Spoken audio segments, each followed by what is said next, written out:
রাত পোহালেই নির্বাচনী প্রচারে শিল্প শহর হলদিয়ায় আসছেন তৃণমূল নেত্রী মমতা বন্দ্যোপাধ্যায়।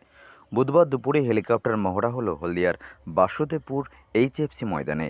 সূত্রের খবর, আগামীকাল বৃহস্পতিবার দুপুর 1টা নাগাদ তমলুক লোকসভা কেন্দ্রের তৃণমূল প্রার্থী দেবাংশু ভট্টাচার্যের সমর্থনে হলদিয়ায় জনসভায় যোগ দিতে আসবেন মমতা বন্দ্যোপাধ্যায়।